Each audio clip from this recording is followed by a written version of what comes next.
कहानी है एक चोटी काटने वाली चुड़ैल की, जो गांव में जाती और जिस भी औरत के लंबे बाल होते हैं वह उसकी चोटी काट देती।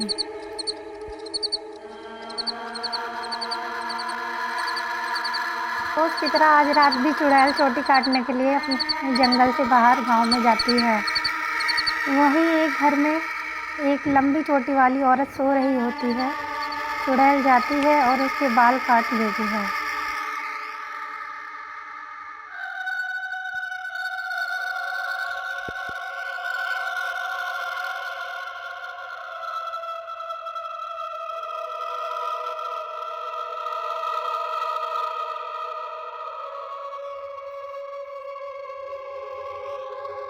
हे राम, यह क्या हुआ? तुम्हारी भी चोटी कट गई। अरे बहन, तुम्हारी चोटी को क्या हुआ? क्या तुम्हारी भी चोटी कट गई क्या? बहन, कल चुड़ैल ने मेरी चोटी काट दी। इस चोटी काटने वाली चुड़ैल का कुछ तो करना ही पड़ेगा, नहीं तो ये गांव की सारी औरतों की चोटी काट देगी। बहन, तुम भी अपनी चोटी को संभाल के देख रखना, कभी वह चुड़ैल तुम्हारी भी चोटी न काट दे। गांव में चोटी काटने वाली चुड़ैल का खौफ बढ़ने लगता है। फिर से रात हो जाती है।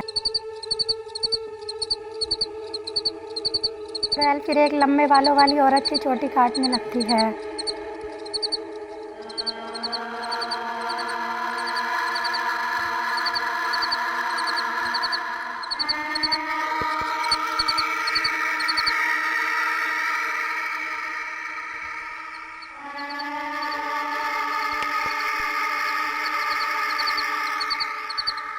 चुड़ैल उसकी कटी हुई चोटी को ले जाती है और अपने बालों में लगाने लगती है और वह बहुत खुश होती है।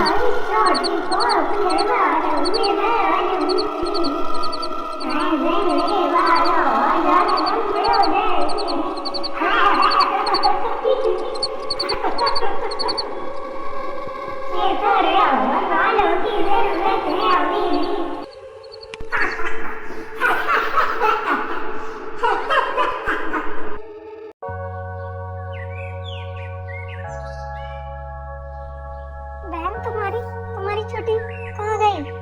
क्या तुम्हारी भी बाल उस चुड़ैल ने काट दिए क्या? और चुड़ैल ने मेरे भी बाल काट दिए। सत्यानाश हो उस चुड़ैल का जिसने मेरे इतने प्यारे बाल काट दिए। बहन, अब तो हम दोनों को भी अपनी अपनी चोटियां बचा के रखनी पड़ेगी, क्योंकि इस पूरे गांव में अब हम दोनों के ही लंबे बाल हैं। आज रात लगता है वह हमारे घर ही आएगी। अब हमें संभाल कर रहना पड़ेगा। माँ, आज रात तुम मेरे ही घर सो जाना। अगर चोटी काटने वाली चुड़ैल आती है, अगर तुम्हारी आँख खुल जाए तो तुम मुझे भी जगा देना। हम दोनों उस चुड़ैल की ही चोटी काट देंगे। अब हम दोनों सोने का नाटक करेंगे।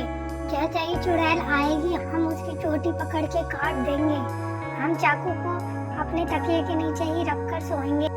हाँ ठीक है, हम बिल्कुल ऐसा ही करेंगे आज रात। सुनो, मुझे तुम्हारी फिक्र हो रही है।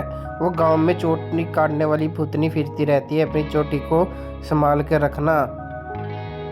मुझे उस चोटी काटने वाली चुड़ैल के ही आने का इंतजार है। आज मैं उसे नहीं छोड़ूंगी। आज मैं उसकी ही चोटी काट दूंगी।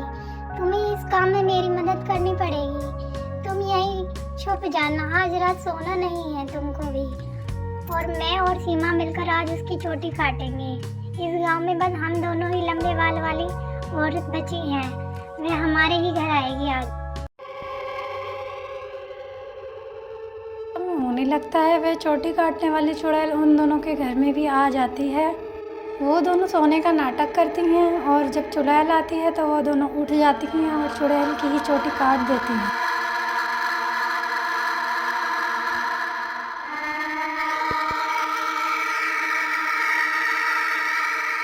मिलकर चुड़ैल की चोटी काट देते हैं। चुड़ैल अपनी सारी शक्तियाँ खो देती है और जोर जोर से रोने लगती है। चुड़ैल जल जाती है और उसके बाद वहाँ से हमेशा हमेशा के लिए चली जाती है। फिर उस गांव में कभी भी किसी की चोटी नहीं काटी जाती।